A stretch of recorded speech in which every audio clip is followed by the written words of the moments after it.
Welcome, everyone, to the Reds of Steel City podcast. I'm hosting today. My name's Stephen. Guys, Josh is away this week, so I'm stepping in and running the show. We've got a few guests with us today. We got Julian. Hello, sir. How are we? I'm good, and yourself? Yeah, mate, I'm doing good. And we got Ray. G'day, mate. How's it going? Good to be back after my sabbatical.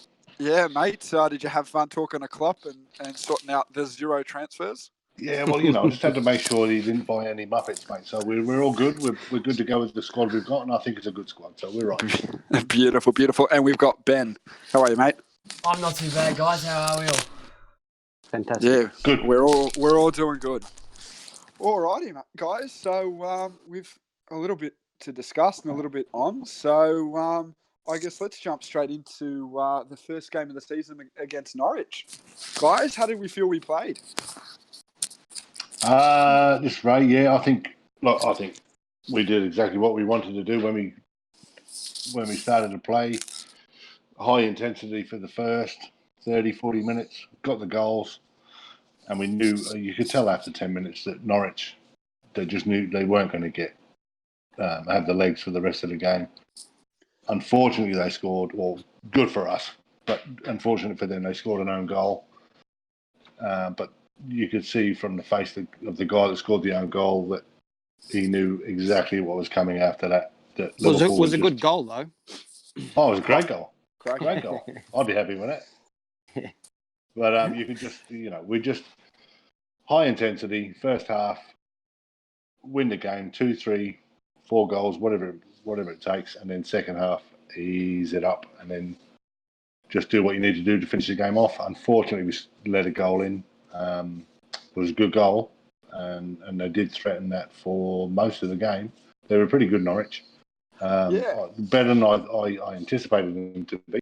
But there were warning signs from things I'd heard about last year that they do like to attack, to go on the counter attack. Yeah. And the forward, Pookie. Pookie was pretty good. I did call it last week. I've never seen him play. You did. Yeah. Never seen him play, but yeah, he's quite good. I think the boy from Finland. Yeah, he actually, they were saying that basically he was the one that brought up Norwich. So he scored 28, 29 goals, something like that last year. Decent return. Sorry? Yeah. It's a decent return. Yeah, in what, 46 games? Yeah. Yeah. But if you step it up to the Premier League, and if he gets half that? 12 to 15 goals, that's a good return. I don't think he'll get that, but if he does, that's a good return. Yeah, look, I think I found it pretty interesting. I think I said it last week about about the City game and how I said City worked out how they can beat us and we can work out how we can beat them. And Norwich sort of played the way City played in terms of how they attacked us. And that Pookie goal was pretty much what I said City were doing. They were running between the centre-backs and, forcing them to make a decision, basically. And look, I'm not going to take anything away from Norwich. It was a great goal and a great bit of play. And if we had scored that up the other end and someone played that ball and Salah ran onto it or Bobby ran onto it and put it in, we'd go, what a great, beautiful bit of play. Yeah. So it was a great goal, and I guess you probably couldn't even blame the centre backs. You could probably say, Gomez should have tracked him, or Trent should have run up and gotten closer to Pookie. But at the end of the day, it was a good bit of play. They caught us in the they caught us at a position, and and I think I heard some people slagging off Andy Robinson for not getting back in the line off a throw in. I don't think that was the case. Again, that's hypercritical. Yeah. First game of the season, as good as Liverpool are, you're not going to be on point. Yeah, it's hypercritical. Look, it was just hypercritical. I think we're used, high standards as we should have. Yeah.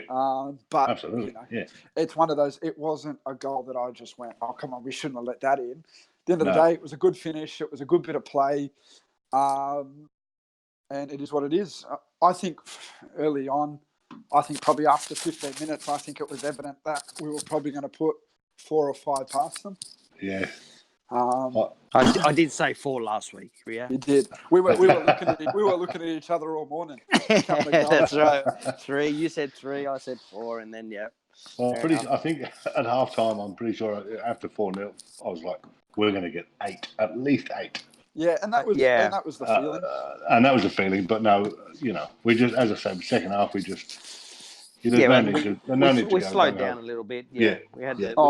We had the injury to Allison, which didn't help us make the interchange from the midfield. I think we should have had another midfield change, but unfortunately, his injury, what is it, 4 to 8 weeks probably. Yeah. Hopefully after the international break. Hopefully just after the international break. Yeah, that's right. Adrian did pretty good. What we saw. Yeah, I think he's pretty good. He's good with his feet. Yeah, he's good with his feet. Just his distribution was actually better than what I expected. And, it actually impressed me a little bit. I really haven't seen much of him as a player, as a keeper. No, but, me either. No. I don't think we have a Warwick. No, he's not in that replacement. Yeah, he's not the Allison, that's right. But he's an upgrade from Simon Mignolet, and he's an experienced Premier League keeper. He's got over 100 Premier League appearances under his belt, and I think he'll go and do the job. I think as good as Allison is, and don't get me, he's brilliant, but it's a position, especially with Van Dijk in front and hopefully Gomez and Matip, or rather Matip, that it's something we don't need to risk and rush him back. Correct. Don't get me wrong. Don't get me wrong. I want him back as quick as possible, but you wouldn't want to risk. Takes an extra week. Yeah, that's right. If it's up the front, Salah, Firmino, or Mane, someone gets injured or two of them, then you're looking at trouble. But I think we don't need to rush him back. No. I think, the one big thing that Allison's brought to the team is a sense of calmness. Yeah. He calms everyone else around him, and so does Van Dijk. So maybe that might be missed, but in saying that, Adrian could probably bring the same thing. Again, and if you keep Van Dijk in that squad, he'll keep everyone around him calm. So as long as the centre backs in the team have faith in Adrian, I think it'll be fine. Because that's a big thing. If you don't have faith in the around you, that's the biggest drama. And I think I've said it before about Mignolet and Carriers. No one had faith. The centre backs didn't really have faith with them. Yeah, you think I heard this from someone else, so I'm not going to take full credit for this. But when Adrian had to come on the other day, he got a standing ovation, basically from the whole crowd, basically saying, "Look, mate, we've got your back. Giddy up, let's go, let's do this." Yeah, do your job. Had that been Mignolet or Carriers coming on, different stories. The whole crowd would have been upset, scared, scared, dubious. You know what I mean? They wouldn't have the same vibe. So I think him getting that reaction or reception maybe might help him out. Yeah. But had that been Mignolet, unfortunately for Mignolet, I don't think he would have got the same reaction. Yeah, perfect. Ben, did you pull the stats up for the? What sort of stats would you like? Perfect. Let's look at possession and pass accuracy and total shots. Okay, so the ones I've got here is I've got you guys with a 57.9% possession to Norwich's 42.1%. Yep. As for your shots, there was 15 in total by you guys, 12 to Norwich. Yeah, how many on target? Sorry, go on. I haven't got the stats here on the Premier League website for that. There's That's five on 7 target. Yeah, 5 on 7 target. and 5. 7 and 5. But the 12 on total shots for Norwich, that's the most, I don't know the time frame, but the most against Liverpool at Anfield for at least a year, a very long time. Yeah. In saying that, they were taking a lot of shots from outside the box and more hopefulness. Look, Tim Krul had a good game. So Bobby should have. We should have scored a bit more. Yeah, that's right. He had a great second half. Yeah, and again, I think that's the Premier League experience in him as well. Correct. Yes. Even the second half, I would say, when Mane come on, that looked awesome. Yeah. Oh, Mane. He looked ready to go. He looked very ready and looked like he just didn't play for that African Nations Cup. African Nations Cup. He looked hungry. So he looked very hungry. So that is awesome. That's the excitement that we have for the next game. So it's definitely great to see. Did anyone have a standout player? Ray? Yeah, Mo Salah for me. Julian? Okay. I did like Trent. Right. All right, mine's going to shock you both. I went Origi. Oh yeah. He played the most consistent. I'm not going to say best because I think his best game was against Barcelona in Leg 2 of the Champions League. He played the most consistent game he's played for against Norwich in terms of consistency. Sorry, go on, John. Yeah. Sorry, he did create, I think, the first goal with the own goal. He did. Yes. He put the ball in. He put that in. Yes, he was there for Trent's pass. That ball from Trent was amazing. That was a great ball. That run, that's right. You need to do that. That's that right. Was a real striker's finish. I think a few years ago he would not have done that at all. No. So in terms of where he's come from up to now, yes, I would say he almost a man of the match. Yeah, he was to me. Just from when I just sat back and looked at everything, I thought he was probably the most consistent. And Bobby, and I think Bobby got the man of the match, and he was probably the other one. Again, just Bobby. I love Bobby. Love Bobby. Bobby, it's interesting because if he's not in the team, and let's say we had a Ricky playing as your striker and you have two out-and-out wingers, I guess what Bobby does for the team, there's sort of a... He's also like a centre attack. Correct. He's like midfielder, a number 10 Bobby. That false 9. He drops back into that midfield. And then he looks at plays wide, left, right, whatever. And just he's I think learning vision now instead of being just a striker. I know he's getting probably on his age is something to do with it. I don't know. Yeah. But I think he wants to play more centre. Yeah. Yeah. And then let the two wingers, Mane and Salah or Origi, do their thing. And if he's there at the time, boom. That's it. That's right. Well, it's definitely interesting.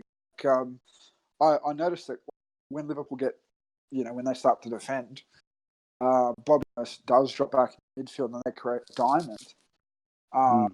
Pressurise that, get it back, and then they explode.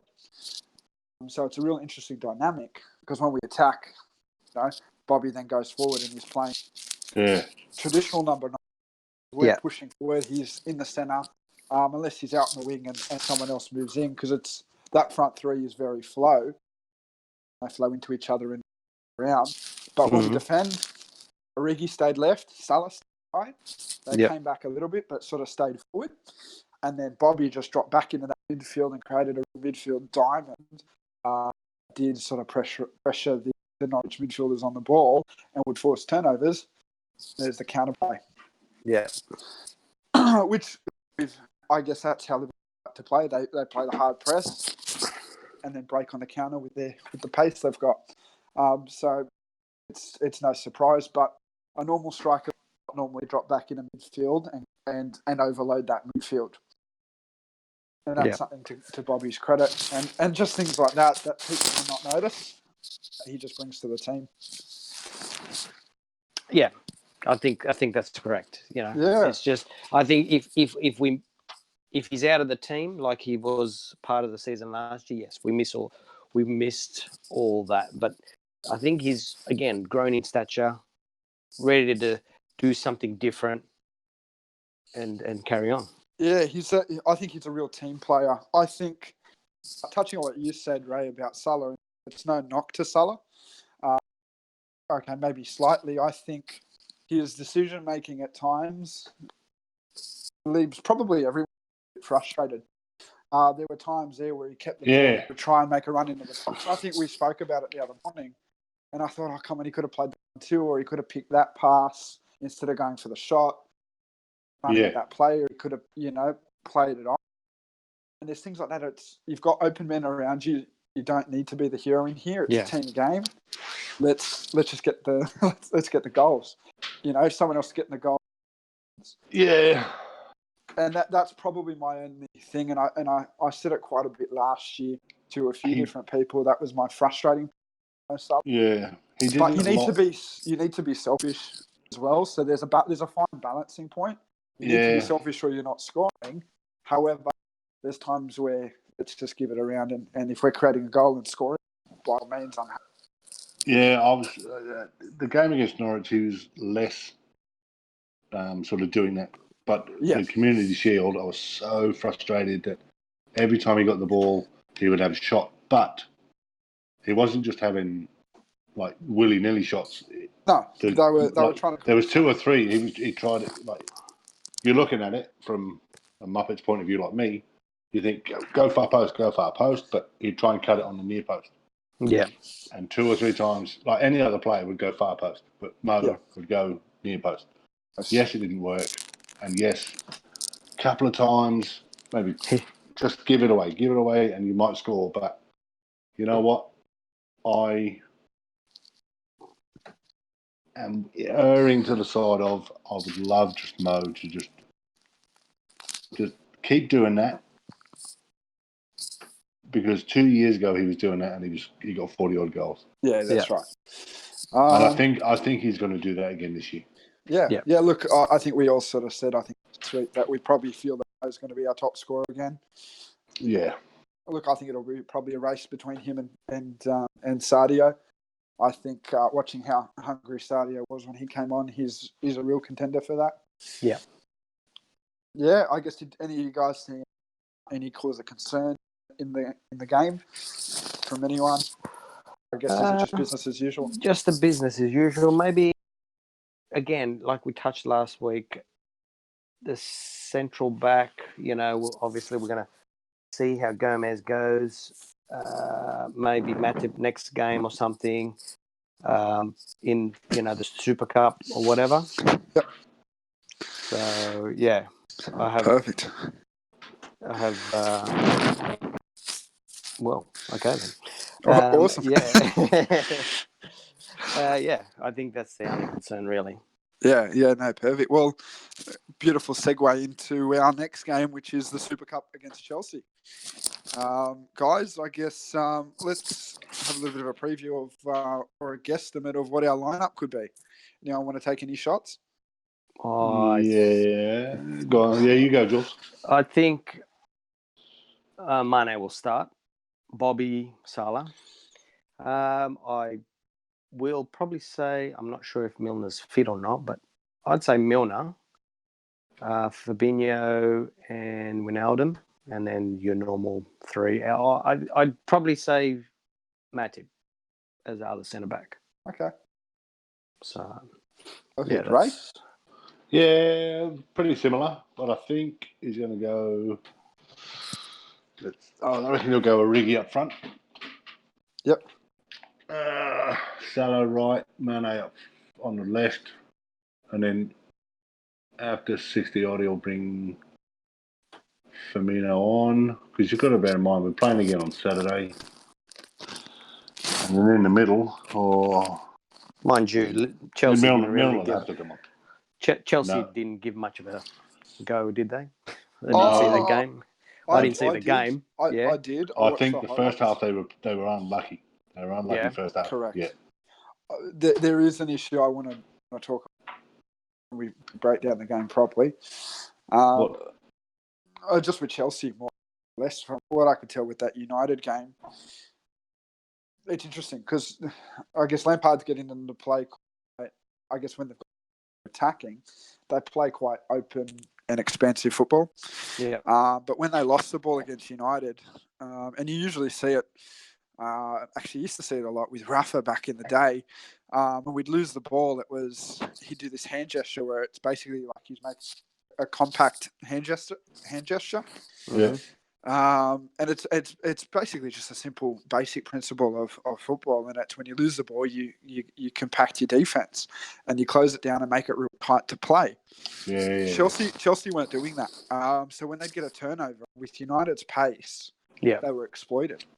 And Chelsea were unlucky. I think they were probably the better side for at least the first half. And then once you go 2-3 goals down, and then it gets hard to continue to play your game, if you know what I mean. Yeah. So I didn't think they were bad. And look, we can't expect too much from Chelsea. They've got a transfer ban and lost their best player. And they've lost, I guess for them, an experienced centre-back as well, in David Luiz. So, it's going to be hard for them to, they're obviously not expected to win the league. And there's probably a little bit less pressure. And, Frankie is going to bring in the feel-good factor. And, he's got a wise head and a guy for the game. But that was probably the big thing I picked out. Chelsea just didn't compact on the defence. And if United can exploit them with their pace, I think we can as well. Oh, mate, I think we're gonna run riot, I think. Yeah, look, if we play our game and Chelsea turn up how they played against United, and if they don't fix the issues they had, there's definitely going to be a couple of If they don't compact that defence, even teams like Norwich with Timu Pukki's case, that's right. That's right. Yeah. It'll split the defence in half. Yeah, that's right. I think you're 100% right, Ben. I think there's a possibility for Chelsea to leak goals. However, the midfield they started, there wasn't a proper defensive midfielder in that. Kante didn't play. He didn't start. Play. So they had some injury concerns and things like that as well. So it really depends what Chelsea team turns up. If Kante plays, well, they've got a midfielder there that's actually going to get stuck in and make a few tackles. However, we've got midfielders that are all pretty gritty and will do their job. It's a Super Cup final. I think Henderson's going to start, and I think he'll be rested for the Premier League game. Oh, you reckon? What's the next Premier League game again? Southampton. I reckon he's rested. I reckon he's could do. He's going to play. We win the cup. Who's lifting the cup? Jordan Henderson. Oh, he'll come on later. I don't think. I was going to say, he'll come a sub. I think he'll start. I think Milner will start because he didn't play the other day. Yep. I don't know. Something tells me he'll start. I reckon it won't be too much different from the Norwich game. How does it work? If it's a draw at full time, does it go straight to penalties or is there extra time? Ben, Mr. Statsman. Statsman, stand by. Do you know the rules on that? We haven't been in one of them for a while. Yeah. We've never been in one. By we, he means Birmingham. Birmingham. Yeah, sorry, Mr. Birmingham. Has Aston Villa? Shut up. Probably back in the day when it was something else. Yeah, it's had a few guys. The Cup Winners' Shield. Yeah. It's only a real trophy if you win it, I think. Oh, that's right. It's kind of like a community shield. Yeah. I mean, it's... No, mind you... No, there is extra time. There is? There is. Okay. Well, that's positive. Shite. You wouldn't want it to go to that because it would run ragged for... Well, that's the thing. You've got to sort of be careful there. But anyway... Saying that... win it in normal time. We get an extra sub in extra time. Is that correct? That is correct. Yeah, I think so, yeah. You're allowed 13 subs on the bench too. So seeing we're champions of Europe, what does that make us if we win it again? Double champs of Europe. Double champions of Europe. The champions champ. The champions champion. Yeah, so again, it'd be nice to pick it up. And if we pick up that bit of silverware, it's another one in the collection. And again, it gives the players a bit of impetus to push on for the rest of the season. All right, we've tasted our first bit of silverware this year, and let's kick on and win a cup. Yeah, look, to me, I don't think there'll be too much changes because it's going to be something that Klopp's probably going to go, let's just go win it, if you know what I mean. Yeah. Let's go play hard. Saying that, we're going to want to do well in the Prem. Southampton lost on the weekend, is that correct? They did against Brighton, I think. 3-0. 2 or 3. 3-0. 3-0. 3-0 against Burnley.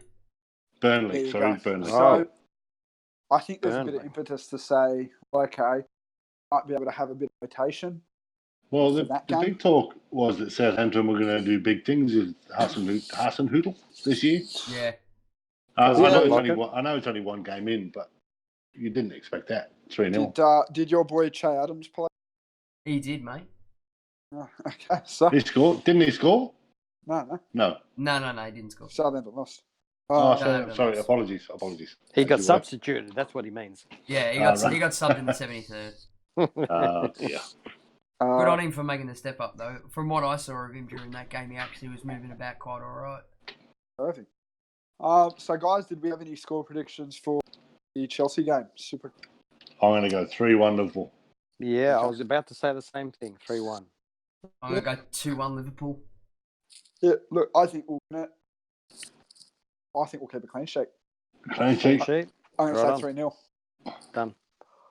Perfect. And I guess we'll jump to the following game as well. The podcast out before then. So Southampton, guys, we've sort of just touched on. But yeah, I guess they're coming off a loss, so they're going to get a win. We seem to struggle a little bit with Southampton. Well, they are Liverpool B. Yeah, that's right. So you have them at like $7.50 odds to win it. But anyway, look again. Hey. If we have the no injuries, touch wood, no beach ball, ball thing. That wasn't Southampton. That was Sunderland. Oh, Sunderland. Yeah. And I think we'll roll over them too. Hey, Ben, can you pull up the Southampton squad that played on the weekend? I sure can, mate.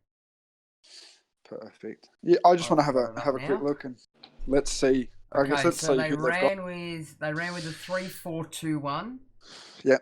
Angus Gunn in goal, 3 centre backs in Yannick Vestergaard, Jack Stevens, and Bednarek. Okay. Midfield 4 of Oriol Romeu, James Ward-Prowse, Ryan Bertrand, and Jan Varley. And a front 3 Okay, they're playing with wing backs. Yeah, and a front 3 of Danny Ings, Che Adams, and Nathan Redmond. Yeah, okay. So they got a little bit of pace. Danny Ings is probably going to try and prove a point a little bit against this. Birmingham players in that side too. Yeah. Look, again, I think, Julian, I sort of agree with you. I think it might be a comfortable day at the office. Looking at the league as a whole, it looks as though it might be a similar story to last year. Yeah. Liverpool and City are going to be leaps and bounds ahead. And I'm not saying that from a cocky point of view, just in terms of the way they play. I can see us picking teams apart. And from what I can tell with, I guess, the other teams, they're sort of not changing their style of play when they come up against us.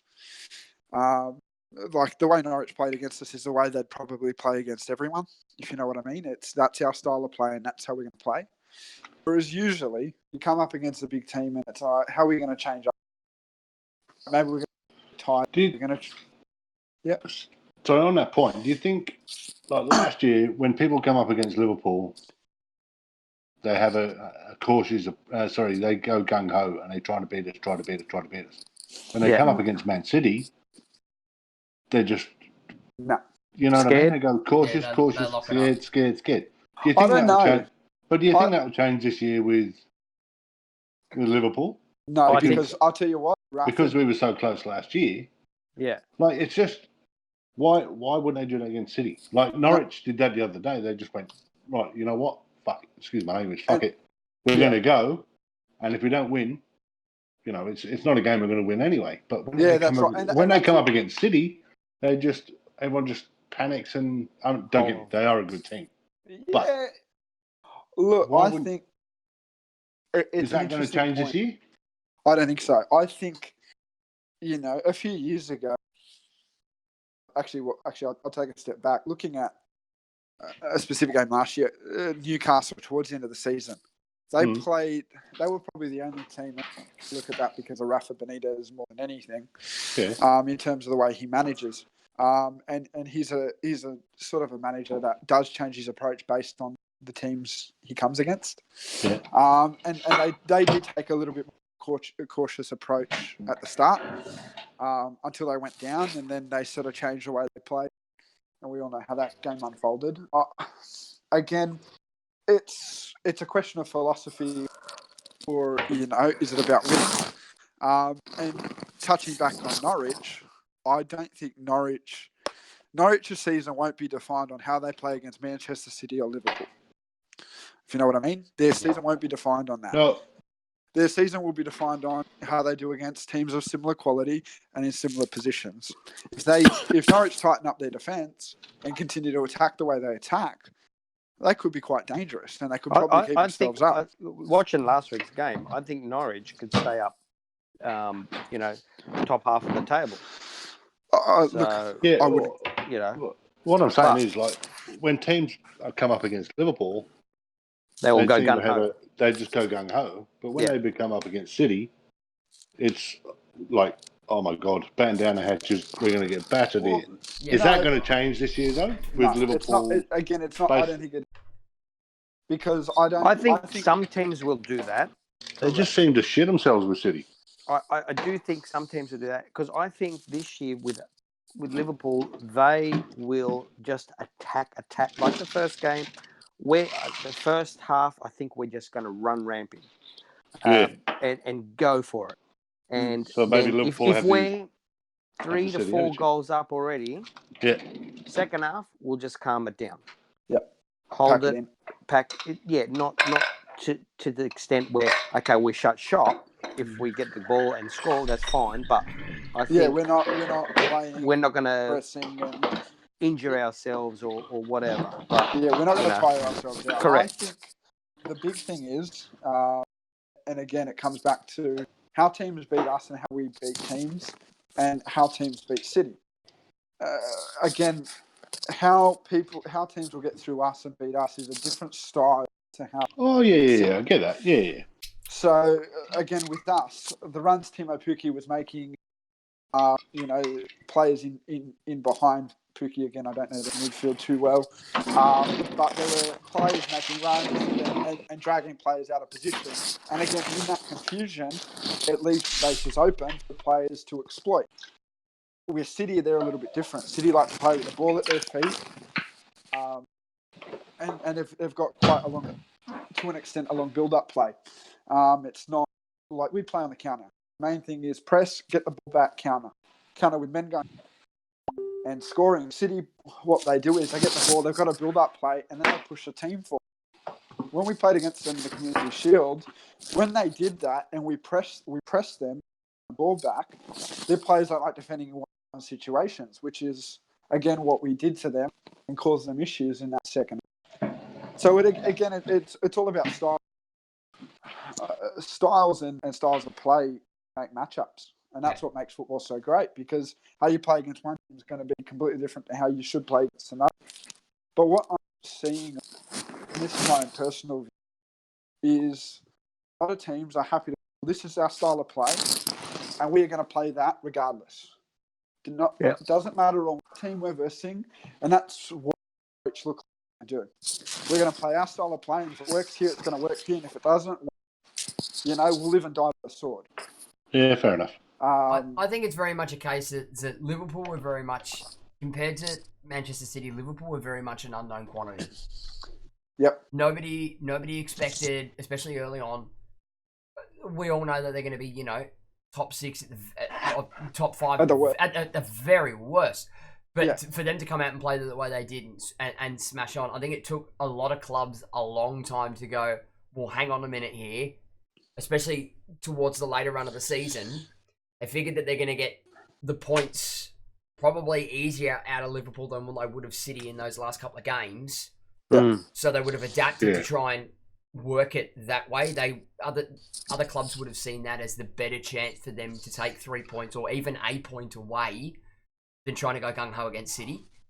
Yes. Yeah. And it sort of roles reversed again now that it's this season. Everybody knows that you came that close last season, so there's lower teams are not going to underestimate you this season like they did last season. Yeah, I guess the big thing is for us is it's our defense. We're so hard to break. Again, like the little breakdown, Bob being a player that drops back in midfield and then creates an overflow midfield. Yeah, a diamond 4 players, and in that pressing scenario, it causes, it gives us the ability to back. So there's things like play defense as a team. Fabinho is a great defensive midfielder and protects that back line. And again, if there's players not making those sorts of runs between him and the centre backs, where there's going to be confusion, we just can't allow them. And then I think we'll be okay, and we can go on and not concede too many. And then you got someone like Virgil who's going to keep. He made some beautiful tackles. Right? There were opportunities there. If it was any other centre back, Pookie's probably around them or getting a shot, but Virgil's putting a foot in and just making it look effortless.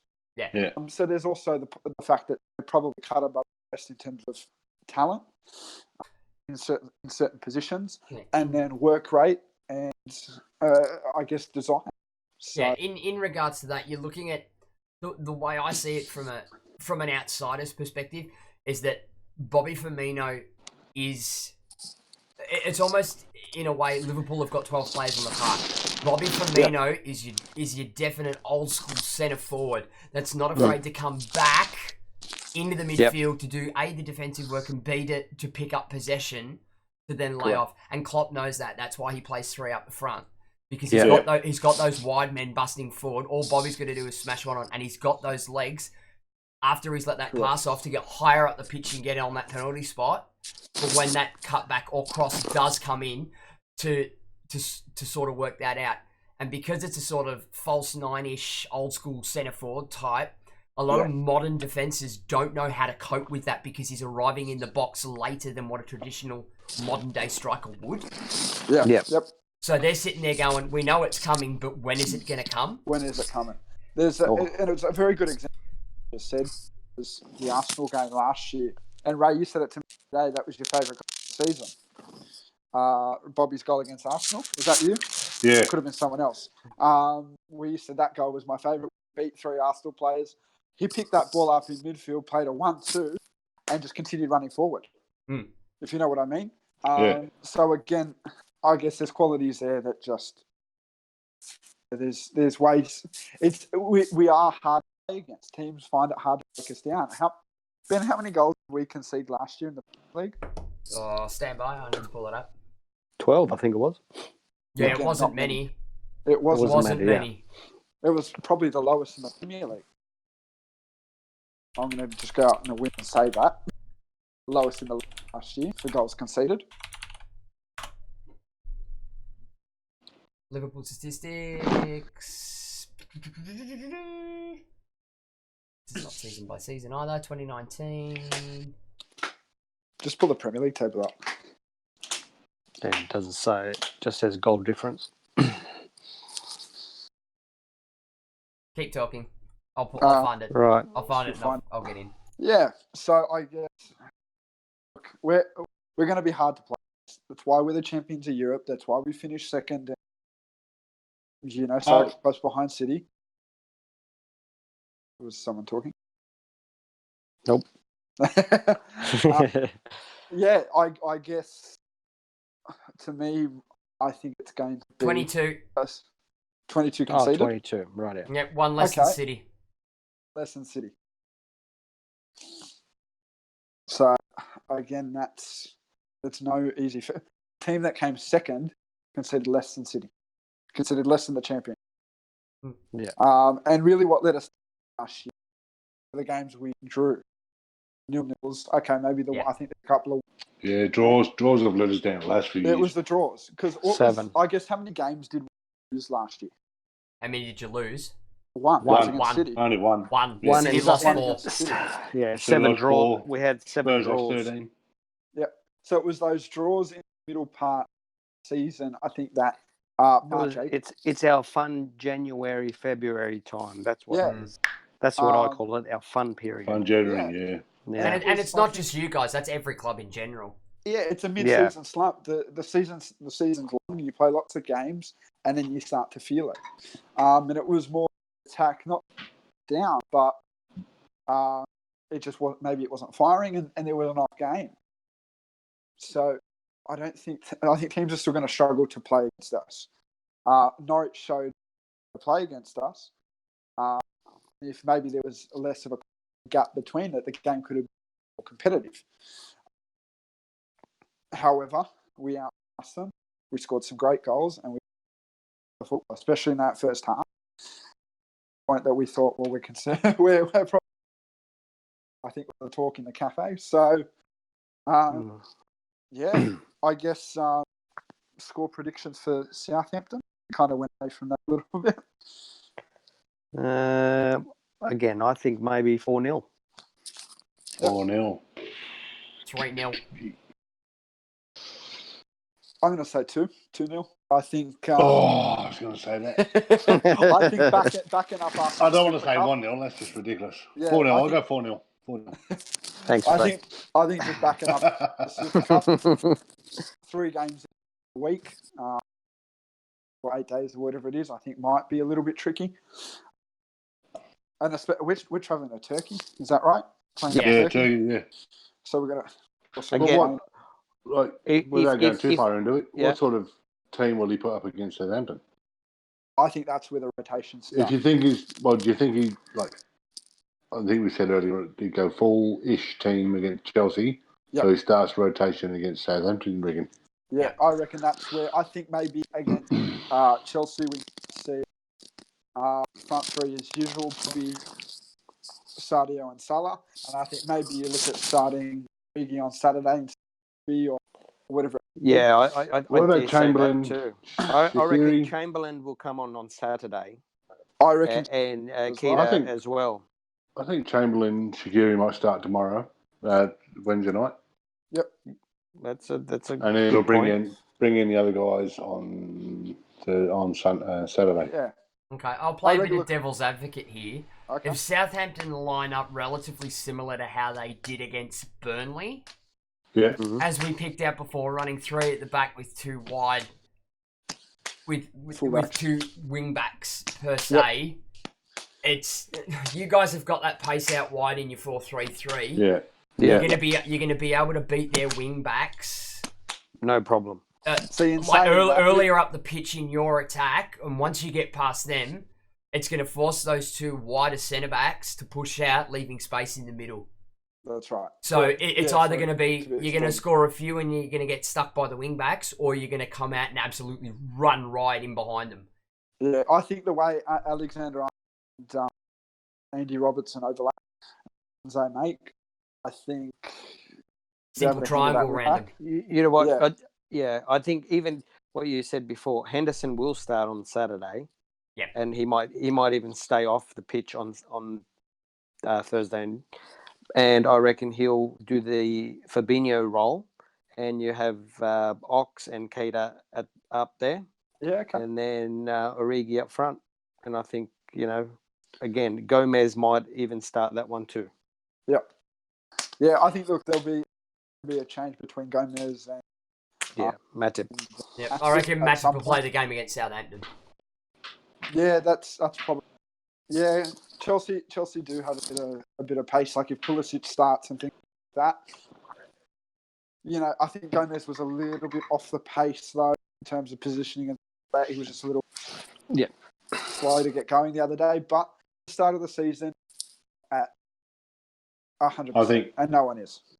I think Matip starts tomorrow, Wednesday. Gomez Saturday. I think if Giroud starts for Chelsea, I think Matip plays. But how do you know that? No one knows it. That's true. But if Klopp thinks that Giroud will start, then I agree. Matip will start. Yes. Yeah. But if they're playing someone like Tammy Abraham again, I think you're playing Gomez. Because Van Dijk can probably cover him for height, and Gomez can cover him for pace, and Van Dijk can cover him for positioning. And Van Dijk's quick too. Do you think Klopp, obviously a fine balance, but do you think he's playing a team based on who he thinks he's playing, or based he'll go out with what he. He's going to class this as a friendly. I don't know. You ask him. You've got his number. Yeah, call him. Yeah, give him a ring. He's currently in training at the moment, so I won't ring him now. But you know what I mean? Like, I think. No, I think he'll pick out his strongest. I think he's picking still to rotate. For the first few games, you think? Yes, I think so. For this one, yes. He's picking based on Premier League. All right. So he'll pick, I think, he wants to win it, but he'll think, do I need legs in here, there, here? Yeah, that's right. He's gonna have one eye towards the Premier League. However, he won't have a full like the team he had last week in the Community Shield. He won't have that. Yeah, we haven't mentioned Mr. Brewster. You know, that's true. Exactly right. He was my shadow pick for the weekend, but didn't even get on the bench. So you never know. He might come on for the Thursday morning. Well, he signed a contract based on, I assume, because he was about to walk out the door. I assume on getting starts this year. At least some progress. That's why Klopp hasn't spent money, and he got a good run in pre-season. He'd have to get some sort of look in. Or maybe on the bench. I don't know, but. Ray, just on your point, it was interesting. I read an article today, interview with Jordan Henderson, and I think I sent it to the group, or I sent it to someone. It was just about the mindset of the Liverpool squad. It was replying or talking about Twitter poll was doing the rounds. Actually, let's see if I can pull it up. And again, it was a little bit of a captain's mentality. I really found sort of impressed me. I'm actually just pulling it up so I can read you the quote to give it a little more justice. Was it here? He said, "Someone showed me a Twitter exchange over the summer that actually captured the mentality I'm looking for, not just this coming season, but in general. It was a poll by the supporters asking to pick the club's greatest ever European night at Anfield. A Liverpool journalist replied, the next one." Yeah, next one. Right? And he goes, for us, the focus for the season is on to the next one. But that's our mantra, isn't just about European nights or trophies or titles in general. It's about each and every match we are focused solely on the match. We're focused solely. So we look at it's a must-win game. They look at everything with must-win. So, again, we don't like to see our team lose. And these players have that mentality. Now we've won. We're hungry. We want to keep winning. We want to win more trophies. I think they're going to look at Chelsea. They're going to look at that team. It's a squad we can beat. It's a squad, if we play our game and we play to our strengths, we can beat them. And they're going to look at it of, okay, how best am I going to set this up to win this game? And then the same thing is backing it up. So, again, that's why I probably don't think rotations are going to be too heavy until maybe Southampton. Because it's always, especially if Manchester United can fall past Chelsea, I'd love to do the same. Oh, absolutely. And what a statement. They knocked us out of Capital Cup last year. What a statement that would be for us to go and thump them 3-4-0 and move on. Yeah. And what would that do to? Firstly, it puts Frank on on a little bit of thin ice or in the hot seat a bit. He's played 2 games and got thumped. Yes, by big opposition. Manchester United, big opposition, but it's a big rival. So it's Chelsea. Well, that's my concern. Well, not concern, but whilst it's it's not a big cup. It could be classed as a friendly. Yeah, he might just go in there thinking, you know what, let's just play the kids, even though he has to play the kids anyway. But I don't think Frank's got. But he can't. It's a tough one for him. Who does Chelsea play in the Premier League? That's a very good question. I'll bring it up. That's another thing, yeah. So Chelsea got Leicester on the Monday. There we go. So they've got Leicester. They've got extra. Oh, that's a tough game. But he can't. That's right. If he loses, it could be classed as, you know what, it's a nothing game. But, as you say, he's just got battered 4-0. Yep. Whether they lose 1, 2, 3, 4, 5-0, I don't know. Yeah. I think he'll go out there thinking if he loses, it's okay, but don't get embarrassed. Yeah. I agree with that sentiment. Look, he wasn't happy with the fact that he lost. I listened to his interview after their game, and look, I was quite impressed with him. And as bad as it sounds, I do have a bit of a soft spot for him because one day we hope that Steven Gerrard will come and manage us to titles. Yeah. You know what I mean? And it's always nice to see an English manager get in one of the jobs, or a British manager get one of the big jobs, you know, in England. And especially for Frank, it was his team. He captained them to titles. He captained them to champions. He's played for them. And, you know, it is nice to see him back there. And I wish him all the success. I'd love for him to keep the job and do it because, again, one day I hope that Steven Gerrard gets into the same spot and guides the same way. However, without the ban. Without a ban to our detriment. And he's got some hurdles he's got to jump, and he's got his own issues. And look, the fans will back him. I think the fans will turn on the players before they turn on him. If you know what I mean. I think the fans have more. They're going to have more respect for Lampard. And they're going to give him more support, and they'll turn on the players. Yeah. What we've seen before in the past, I think last year at United, everyone turned on Mourinho, when really they should have been turning on the players because the players stopped playing for the coach. Yeah, that's right. Whereas for Lampard, if things go south, fans are going to go, oh, look, it's a tough season. You know, we don't have a transfer ban. We lost our best player. We lost this. We lost that. Blah. Of course, they're all excuses. And that's what he said. Yeah, of course. He even said it about the United game. He said, look, I can give you the excuse that Kante wasn't 100% fit. We've got players on the medical table that aren't ready to come. Players like Willian and things like that. However, you know, we're unlucky. We played good football, but we lost. Yeah. And it was a real review. I think, look, ideally, we go out there, win. We go and play Southampton. We win. We move on. That's the ultimate. Yeah, I think we'll beat Southampton. Yep. Now, I guess next player down. Moving along, lads. Let's kick it in. Let's kick it again. I've seen the time, so let's. Yeah, I thought so. Moving on. Right back position today, Trent Alexander-Arnold. Let's, guys, give me your thoughts of his previous season. His previous season? Well, you can't say much more than assists. Fantastic. 12. I think 12. Most by a defender? Most by a defender. You know, the kid was on fire. Oh, yeah. You know, he's I think now worth almost the most right back, is he? Valuable right back, I hear. Oh, look, It'd have to be. He'd come close to it because I'm pretty sure that's what they were saying. But yeah, he's, you know, what is he, 20, 21? Not even. 20. And yeah, just he's a freak. Look what he did in the Champions League against Barcelona.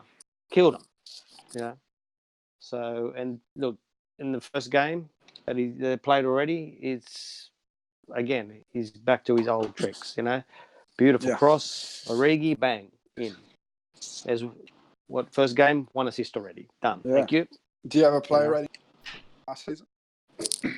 A player rated, you know what? I'll give him a 9.5. Okay. 9.5 for him, you know. Perfect. Right? Yeah, Trent. Yeah. Yep. Well, what he means for Liverpool is he's a local lad. He's from West Derby. And I don't know, I'm not sure if you know that they've just done a mural of him near where his mum and dad live. I did see that. See that, yeah. So, and he grew up basically idolising Gerrard, Carragher, and that's what he grew up. And now he has his own mural. Well, in fact, Gerrard and Carragher don't even have a mural. Wasn't he a ball boy in the Champions League? He was a ball boy. Yeah, He's a local lad. Final? That wasn't a final, was it? No, it was just one of the qualifiers. But in Capital H, like every team likes a local lad. Yeah. Oh, it's a shame. And that's what he is. Hey? There's a shame that there's not local lads in lots of the top teams anymore. As the game's gone more global, you look at talent outside rather than, than your backyard, yeah. That's right. You look at 20, 25 years ago, let's look at 20 years ago when we had, Gerrard, Carragher, when, Fowler, the likes of them all coming through. I know Fowler was beforehand, but, there were lots of talented Liverpool players coming through the squad. And then you look at someone like Manchester United in the early 90s when they had, Giggsy coming through, David Beckham, and those sorts of players, class of 92. And it was great to see. Gone are those days. You're lucky to see, since Gerrard, have we really had any player that's come up through the youth ranks and stayed in the team since? No. Trent. No. Trent. Trent's probably it. Been in the stage, yeah. I mean, you go back a little bit further as well, from relatively inobscure young kid to 6 games in the World Cup. Like, yeah, that's right. Like, nobody does that. Like, it takes something really special to do that. He's just a talented freak. So Ray, did you have a player rating for him for last season out of 10? Oh, he's got to be a 9.5, 9. Yep. He's 29 matches. I'm looking at a computer, by the way. And 12 assists. Compared to the year before, he had 19 starts the year before. Yep. And only 1 assist in 19. So he's gone from 29 matches and 12 assists last year. So. And how old is he now? 20. Do you have his age? 20. 20. Yeah, he's only 20.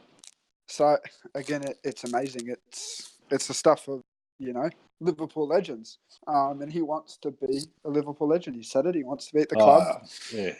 I'd like to say he already is, but, he'd have to win a lot more. But I think he's certainly on the path to do that.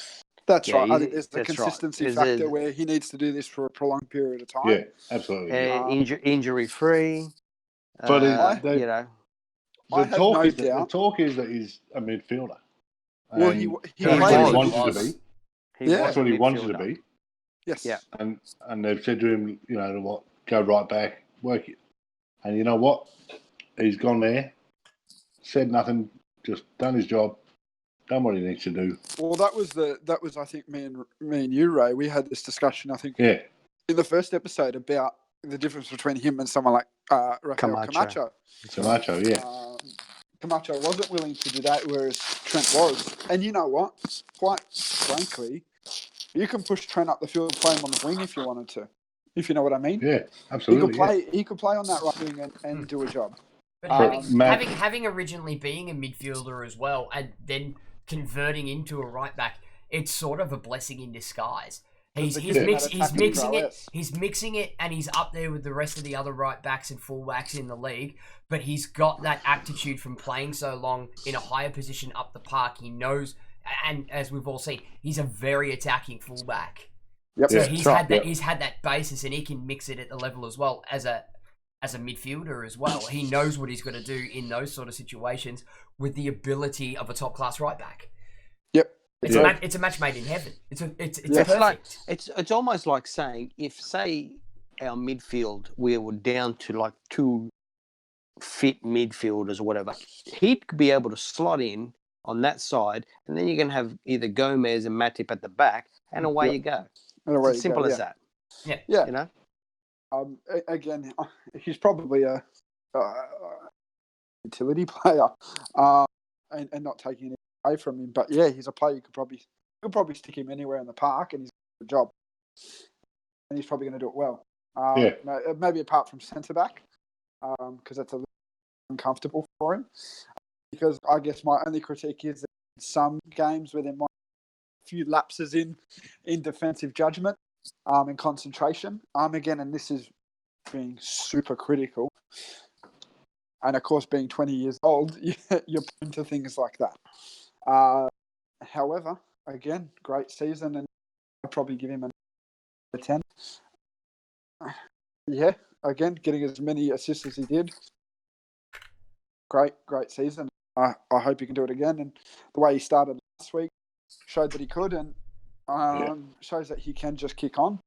And look, him and Andy Robertson's relationship and their little assist game thing that they've got going on. They have a that little competition a battle every year. To spur them on. Great. That's great because it keeps them motivated. Things like that just keeps them pushing. And you're spurring each other. And you know what happened? When Trent put that ball in for Origi, everyone ran to Origi. Robbo ran to Trent. Robbo ran to Trent. And congratulated him. You know, like, what a ball, blah, blah, blah. Yeah. And it's great. So, again, impressive season. I hope he can do it again. And I think he'll be captain one day. No doubt. I think so too. I think so, yeah. No doubt. He will be. He'll wear that captain band. He's got the opportunity to be here for another 15 years. And he will stay. I reckon. I think he'll stay. Why would he go anywhere else? That's right. If he gets that captain's armband, he will. Yeah, I reckon when Hendo is on or retires, depending on his career lasts, because quite frankly, he could play 3 years and retire, or he, he's getting into his 30s now. Yeah. I reckon if Van Dijk's still there and Trent's still there, toss up between the two. I probably would say Van Dijk for now, but I'd say he's a bit fresh, but at the same point as well, he did captain the under-16s and 18s too. Yeah. So it's not like he's being thrust into a role that he's unfamiliar with. Yeah. And look, again, we're talking about, I'm not saying next year, I'm saying, let's say 3 years minimum. If that position did come available. Gerard took the captaincy quite young. He took it off quite a senior player, and the player didn't even leave. Yeah. Took it off Sammy Herpier. Yeah. What happened? Hey, mate, sorry, Sammy Herpier, you're not the captain anymore. Giving it to the local lad. You know what I mean? Yeah, and Gerard was quite young. He was what, 20? Was he 24 when he got it? 23? Yeah. I don't know if those stats up, but he was quite. So, okay, you give Trent 3 to 4 years, and then if the captain's armband's up, what happens? So that's why I think that their careers could go a similar trajectory in terms of what happens at the club. In terms of, okay, they could get the captaincy at a similar age and things like that. And then that's probably, if you gave Trent the captaincy at Liverpool, he's not going anywhere, ever. Yeah. He'll die happy. Correct. So, yeah, I guess that's my breakdown on Trent this season. So, guys, cool. I guess, is there anything else anyone really wanted to mention in the topics quickly? No, I don't think so. I think we've covered everything. Everything. Right? Yep. So, guys, please, I guess, firstly, thanks for listening out there. And like and subscribe to the YouTube page. And I guess for anyone in the Newcastle area, hit us up on our socials at LFC Newcastle Oz. We're showing the Super Cup this Thursday at Cafe. And, also we're showing the Southampton West. Correct? I think we are showing it West this weekend. We are. Yeah. The events will be up on Facebook, so don't listen to us too much here. Just jump on the social media and check us out, and keep up to date. Also, I believe we hit 50 members last night for our official membership tally for our Newcastle supporters club. Giddy up. Congratulations. Yeah, guys. Thank you. So, guys, get on and join. We've got a couple of sponsors on that. Our supporters club as well, offering some good discounts and things like that. So go check it out, become a member. $20, $15 goes towards your membership and goes towards a charity. Guys, thanks again, and we'll speak to you guys next week.